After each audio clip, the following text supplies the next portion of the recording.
What's good? Dark Knight Gang and the Stain Gang. Gang.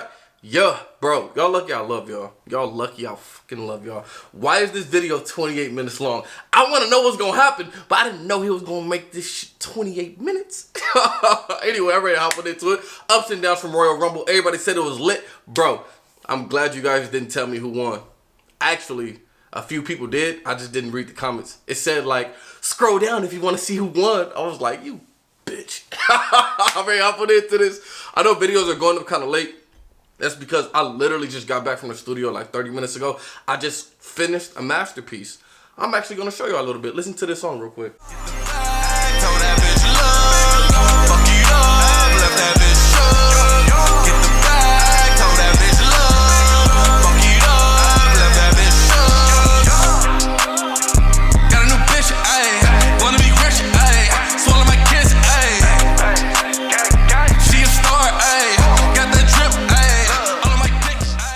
Anyway, yeah, I know the song is fire, bro. Watch when I do the music video. I'm trying to release that song in like 2 weeks. But anyway, we're going to see what happened on Royal Rumble. Let's go. Come on, let's hop on into it, bro. I love you, but... the pre-show, which, by the way, is not going to do anything for those belts, which meant it was Charlotte and Asuka defending against Shayna Baszler and Nia Jackson. As we already said during the intro, we have so much to get through, so let's just zoom through this. Mostly is just getting it down. Because it basically ended with Ric Flair and Lacey Evans distracting the champions twice in order for them to lose their titles. Because yes, out came Rick and Lacey and Charles like, oh, I can't believe it, my dad's having sex with a 30-year-old. And then Ric Flair passed something. Ric Flair is, I didn't know he was smacking. I didn't know that was part of the storyline. Punched Charlotte right in the face when she was going for the figure eight. Nia Jax dropped the leg drop. 1, 2, 3. Brand new tag team champs. Now this didn't really help Nia and Shayna at all because they didn't win. They just were victorious by happenstance. The good news, let's look at the positive, is that now we can separate the Raw Women's title from the Women's Tag Team title, and let's never do it again. Because Asuka was basically playing second fiddle throughout the entire night. Like, even when later on in Royal Rumble, the commentators were like, oh, there's Charlotte. She lost her tag team titles earlier in the day. Nobody even mentioned Asuka's name. And I think that's disgusting. Anywho, bring down the distraction board. That is number 19. I may retire this already, and we've only just entered February. But look at it. I have proved my point. I didn't even know you had a distraction board, but goddamn, 19 already? And yeah, it's only February? That's insane. Match between Drew McIntyre and Goldberg, and you could just hear wrestling fans the world over sweating. They're like, I don't want Goldberg to win. Oh, no, Goldberg's going to win. As I told you, he didn't win. Of course and this was perfectly fine. My dad even speared McIntyre to kick things off in order to make you go, oh no, what's going to happen? And then he even kicked out a Claymore to make you go, oh my God, I can't believe it. And when he gave me a jackhammer, you were probably losing your mind. But look, yeah, fair play all round. Goldberg pulled off the jackhammer with his old ass? That's fire. He was determined to allow Goldberg to hit the best jackhammer he's done in years. Yeah, that's fire. He did. And honestly, that was a really close near fall. For a split second, I actually thought Goldberg had won. But he didn't. We did have an amazing facial expression by Bill. It was like he had just figured out a math problem that he'd been trying to work out ever since he was 22. I love any kind of, I think I left the other non-face. And then, yeah, McIntyre smacked him in the face with a Claymore kick. Goldberg didn't know what was going on.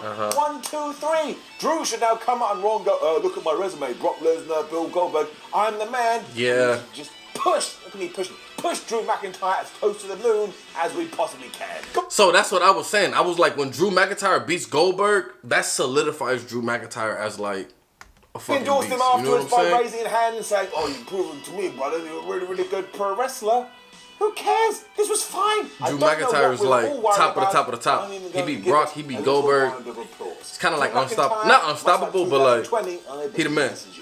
And then Sasha Banks and Carmella for the SmackDown Women's title carried this on. Kinda, but up. Now, this match didn't need to exist because we'd already seen it at TLC where Sasha Banks had won clean. Who really thought Carmella was going to beat Cryptgate? If Carmella would have beat her, that would have been insane. Very clear he wasn't medically cleared. And the main reason I wanted to talk about this is that they were wearing Brody Lee / Luke Harper inspired gear to obviously pay tribute to him. Okay. They're also going to auction it off to raise money for charity. Kofi Kingston, Xavier Woods and Big E are three tremendous human beings. I never want this group to break up properly, and I just want them to continue to throw out the power of positivity every single damn day. What a trio of heroes, they get it done. And when people say, oh, we can't have 2 Rumbles on one night, it will be too much, absolutely incorrect. the stipulation is just, well, it's addictive, like drugs. Let's go. Bayley had pulled number 1, which was really smart given her character, and then we got our first surprise of the night because Naomi was number 2, and as ever, she looked like she had just walked off the set of Tron, and given that Bianca Belair was in at number 3, this was just ticking all the boxes. The ring started to fill up as ever, including a couple more shocks, given that we had NXT's Shotzi Blackheart and Tony. Why the fuck they enter so early? All right, let's just. But my personal early highlight, I know this is going to be somewhat divisive, was the arrival of Billie Kay. Because she spent 0 time in the ring and instead went to join the commentators. And then every single person that entered after her, she went on to them like, hey mate, you want to look at my CV? Maybe you want to help and hire me? And they said no. When Shayna Baszler was here, she just started to choke Billie Kay. So never give her your resume. I just think Billie Kay is really entertaining. Sadly, Shotzi Blackheart only lasted around 2 minutes. I never really get why we do that, because nobody else was thrown out for ages after this, but also, you've just kind of planted Shotzi right in the mid card. It was a waste of time all round, so that's getting her down. However, then we were straight into another surprise, because Jillian Hall was back. You remember her. She was like, oh, Jillian Hall, I was singing really badly. And because she's a goof, and because Billie Kay is a goof, they became Team Goof. And they got in the ring and they started to whip everybody's ass. What? I was in soon after, and at that juncture I realised that our 2-minute intervals were about as accurate as Scott Steiner maths. Although I think at one point somebody actually did figure that out and he was correct. But after that we had another surprise, and you were worried we weren't going to have any because of no fans, and it was Victoria. And she went right after Bayley, who sold this and screamed like she had a knife. Flipping love Bayley. We had a mini Iconics reunion which was pretty good, and then Santana Garrett from NXT was also here. But you could just smell that a big entrant was coming because the ring was filling up with too many people. So when Rhea Ripley's music hit, I said, hell yeah. I know this is the case for most people, but she looked like an absolute killer with those new cameras that WWE are using for their entrances, as if she had just stumbled off the Mad Max set. Hey, look on. Okay, let me calm down, All right, started grabbing fools and beating them up, and I was like, oh my gosh, maybe Rhea Ripley's going to win. She got rid of Storm, she got rid of Garrett, then over in the other corner, Shayna Baszler actually choked out Victoria, meaning she just slumped to the floor. I mean, of course, Rhea Ripley's not going to win, but... We then had another huge entrant halfway through the thing because Charlotte Flair was here, and of course, Rhea Ripley just entered. The commentators were like, oh my gosh, do you remember last year Rhea Ripley versus Charlotte? And every single fan was like, yes, we do WWE, and you should have allowed Rhea to win, and you didn't. And then they did the same thing here. Because even though there was a bunch of people in the squared circle, Charlotte Flair eliminated them all, and it was just her, much like Stone Cold Steve Austin back in the day when he was looking at his watch. And that didn't happen at all. I just wanted to wind you up, you Gary, come on. Instead she didn't eliminate anybody, and out came Dana Brooke. Okay. Payne said goodbye to Liv Morgan before we had another surprise, and out came Tori Wilson. Now, there was a very awkward moment when the commentators are like, oh, Jerry Lawler, it's your favourite. You really love Tori Wilson. He's like, yeah, man, I really do. And I was like, can we stop talking about this? And could somebody give me the numbers or the addresses of R-Truth and Tori Wilson? Because I want to talk to them because they don't get any older. In fact, they are de-aging. And look at me. I look like I'm on death's door. Soon they'll be back in the womb. I love it, dude. It was a crazy elimination by Rhea Ripley onto Dana Brooke. And you have to go out of your way to see this because it looked like he killed her. And then Ric Flair's music hit, and for the smallest of split seconds, it was like, wait. He walked down, what's her name? Lacey Evans? Rumble, and that didn't happen. Of course, it was just a prelude to Lacey Evans. Of course. And we were still doing this even though we were down on the pre-show. I was like, distraction. I don't like it. So Charlotte got distracted again. When I do see them, I have to envision an elderly gentleman having sex with somebody in their 30s. Not why I want beautiful bitch. She came out in Charlotte's robe or something, and of course, these two started going at it. And Charlotte beat her ass so much, she actually started to molt. Like there were feathers coming off the rope, and she threw her so hard out the ring, I thought Lacey's head was actually going to Charlotte WWE somehow did it again, because we were focusing this on such a degree, we missed the fact in terms of cameras that Bianca Belair throughout Bayley. How do you miss that? How do you do this all the time? That should have been a pivotal moment during all of this. That would have been dope. But that's still fine. We know what happened. Instead, we had to do a replay of Michael going, oh man, look. We know what happened, so that's fine. We got to stop doing it. We did it with Ziggler, he got speared by Edge, we did AJ Styles. It just takes away the magic, and I like magic. It's really, really fun. Anyway, down. Nikki Cross was then in, and she looks like she's got herself into super shape, so that was nice. Okay, that's good. What I especially enjoyed is that she got in the ring and just started going, like she had realised all the problems in the world of 2021 and had chosen this moment to just break down. Talking of people losing it, we then had another surprise because it was Alicia Fox. And we all held our breath hoping that she was going to hit one of her wonderful Northern Light suplexes. But instead, R-Truth's music hit and he ran into the ring because he was being chased by the 24/7 geeks. Now, why would his music play? So this shit just got crazy. That doesn't make any sense. But of course, Alicia Fox used the most devastating move in all of sports entertainment to roll him up and get the 1, 2, 3. Then Alicia Fox got thrown out, and R-Truth then used the most devastating move in all of sports entertainment surprise roll up to win it back. Yeah, I was about to say that means she the 24. I don't know how many times I have to say this. It's like walking outside of your house, getting your phone out, and Google mapping back into your own house. Where did you get? Nowhere. Down. I still love R-Truth. We just got to kill the 24/7 title. I think so too. I'm tired of it. Given what's going to happen around about 10 minutes. Dakota Kai followed, and she must have felt like her chances were really small, as does Mickie James, who was in here because she got eliminated by Lacey Evans. And we had Carmella do double duty, but she only lasted around about 3 minutes too. I mean, she got saved by Reginald at one point, and the next time after, he failed. I then got super worried because out came Tamina. And as you know, nobody is meaner than Tamina. She drives a Beamer, and when she does a lot of running, she gets leaner. Run out of rhyming words. It did lead to Naomi getting eliminated, however. Although she didn't. Now look, I love these innovative She lasted long though. You take the idea of both feet have to have the ground, and you try and come up with something creative. But this one was just, it was pushing the button too much. Because she landed on the floor, basically landed in the fetal position, so her feet literally didn't touch the canvas, and then she used Bianca Belair's hair to climb back into the ring. What? The timing of the hair was very, very inventive, but come on now. We are playing too fast and loose with this. She went over the top rope, and she crashed into the floor below. And then she climbed up using Bianca Belair's hair. That sounds insane. What the fuck? Just how I felt. I want to see that. That was the next surprise, and that was absolutely hilarious. She came out with a look on her face that she was still really upset about being thrown through a table around about 72 years ago. And of course, because of this, who came out afterwards? Well, it was Alexa Bliss. You thought I was going to say Nia Jax. I got you again. And it was the child version of Alexa Bliss, which I know sounds weird, but I don't know how else to explain it. So she got her ass And when she got in, she was all ready to sort of transform. The light started to flicker. And then, do you know what Rhea Ripley did? She basically went, look, mate, I'm not going to deal with your stupid sports entertainment. And she grabbed her and she threw her over the top rope. I'm not mad at it. Rhea Ripley a fucking Alexa Bliss and Rhea Ripley, I am all in. This was pretty damn tremendous. Let's get it up. Emma Moon, Nia Jax, and number 30, Natalya were in there. And we did this really weird thing with the tag team champions, Tamina.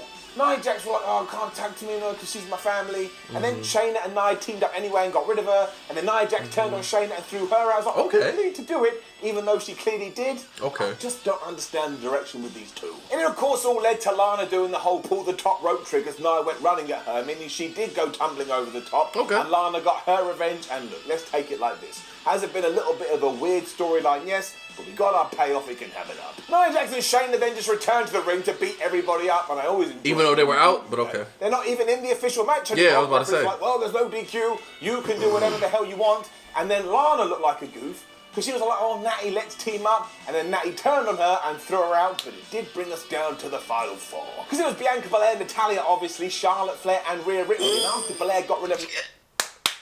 I'm going for Bianca. Y'all better not let Charlotte win this, okay? WWE, if you let Charlotte win, I'm done. Natalya, Rhea and Bianca teamed up to try and do away with the Queen. Okay. And if you can believe it, they actually did. The honest run would have been pretty decent throughout. It was here where it hit the proper high notes, because it meant either one of Rhea Ripley or Bianca Belair was going to win, and that's exactly what you should do. And there's this really cool bit where they almost eliminated each other, but then looked at each other and went, you know what, let's slowly get back in the ring, and we can go at it, which we did. And it ended with Bianca Belair chucking Rhea Ripley over the top rope. I was jumping around my room. Let's go. This was the correct and best. Let's go. As well, it also made Rhea feel like a massive. You know I love Rhea Ripley, but my girl Bianca, let's get it. Bianca Belair cut such a good promo. She was crying and thanking her mum and dad.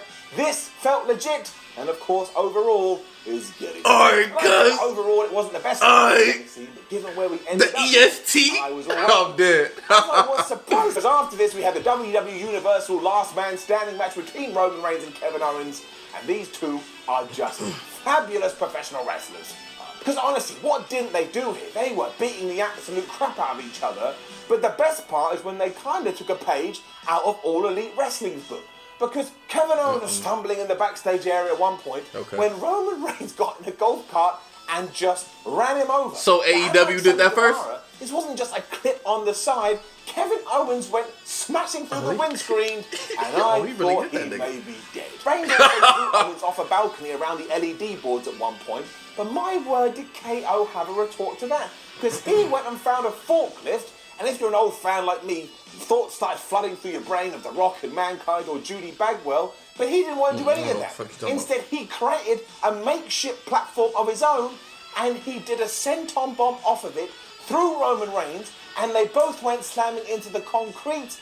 I think my back broke when I saw that. These two, once again, they really went at it. Mad. Roman had me in tears when he was stomping around afterwards going, I can't go home if I say I quit. Like his wife had put some serious ramifications on this match. And it came to this creative false finish, which I saw a few people poo-pooing online, but I'm going to say I bought in hook, line and sinker, so I suspended my disbelief, and as I'm told, that's what wrestling's all about. Because a pair of handcuffs was introduced that Kevin Owens was able to get before he just smashed Roman Reigns right in the head, before he handcuffed the Tribal Chief to one of the pillars in the arena. And as it turned out, given the position that the head of the table was in, he wasn't able to get to his feet, so the referee went 7, the referee went 8, the referee went 9, and for the smallest moment I went, well, oh my gosh, Kevin Owens is going to win the Universal Championship, and that's when Roman grabbed the ref and threw him into a wall.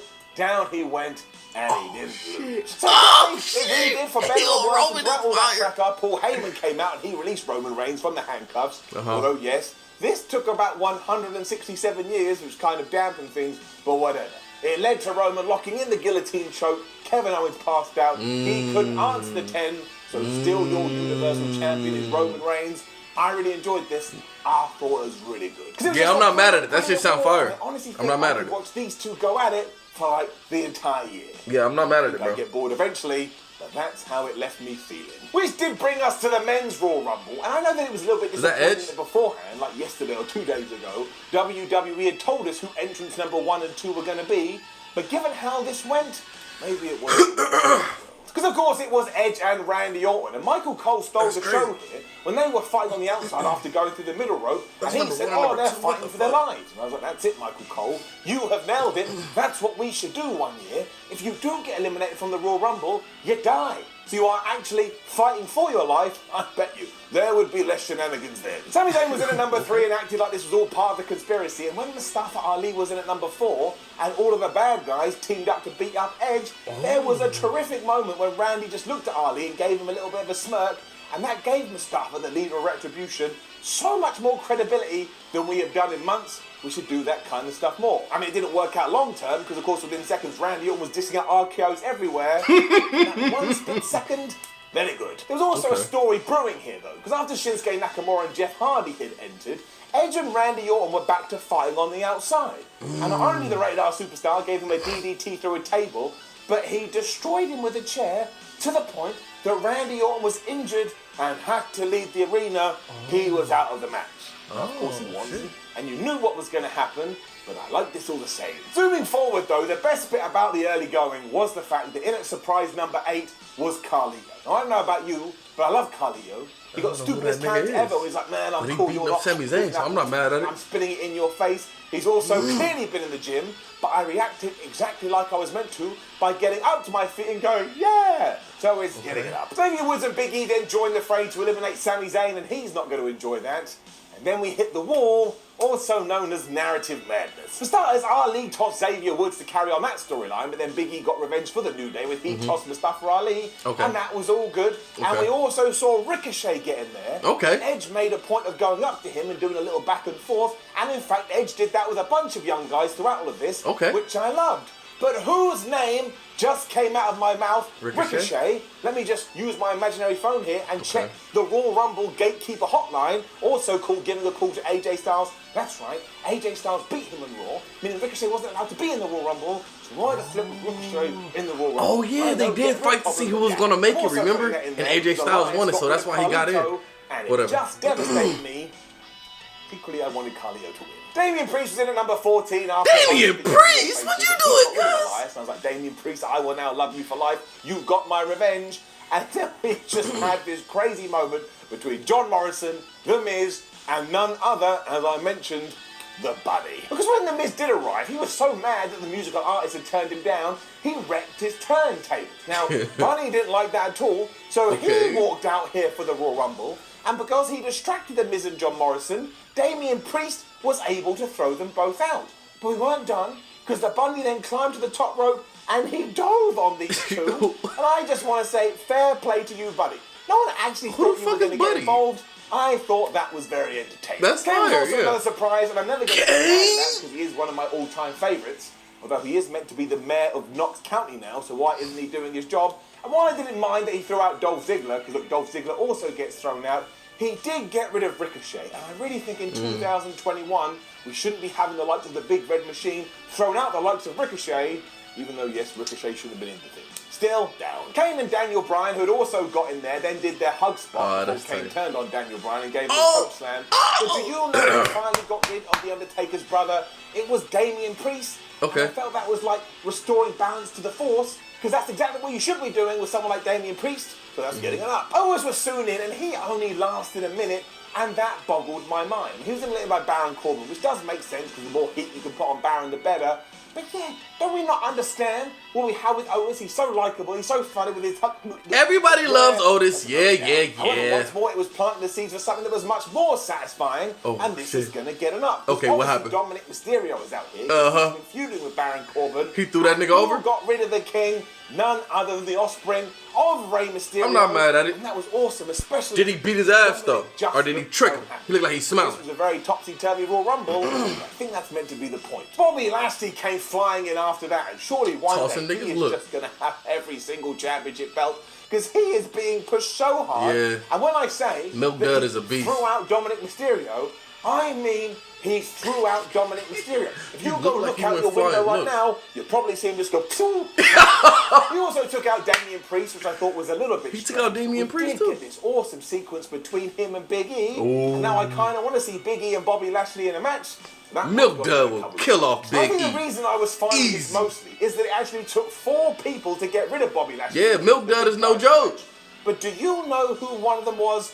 It was the returning Christian. I don't mean the Christian that fought like last year when he took on Randy Orton and clearly he wasn't allowed to wrestle. I'm talking about Christian that took bumps, that was fighting, that was wrestling, looked like he hadn't missed a beat, and shared one of these moments with Edge, which kind of made me cry, and I don't even know them.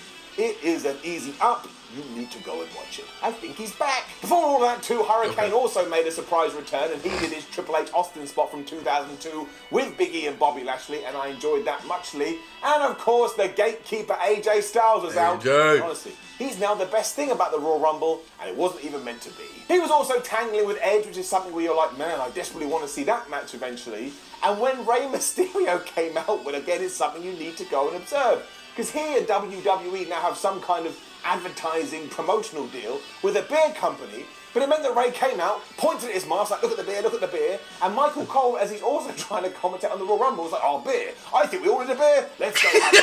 It really was something. And finally, at this juncture too, we did something with Omos, and I've been waiting for that for ages. Because not only did he keep catching AJ Styles, meaning he wasn't going to get eliminated, but he's so tall, when Big E stumbled into the ropes, he reached up, grabbed him, and just hurled him over the top rope. He's that again, it's that whole thing about, wait a minute, he's not even in the Royal Rumble. But like I say, WWE has set that rule many years ago, and they always stick to it, and you can do whatever you want in your universe as long as it has consistency. He also basically did the same thing with Rey Mysterio, but we should be doing this kind of stuff with Omos, otherwise you're just there going, oh, I'm a big guy. Yeah, that's great and all, but he's got to get involved. Our last big surprise was the return of Seth Rollins, and he's still a crazy cult guy if you're interested, and in at number 30 was Braun Strowman. My boy Seth came back.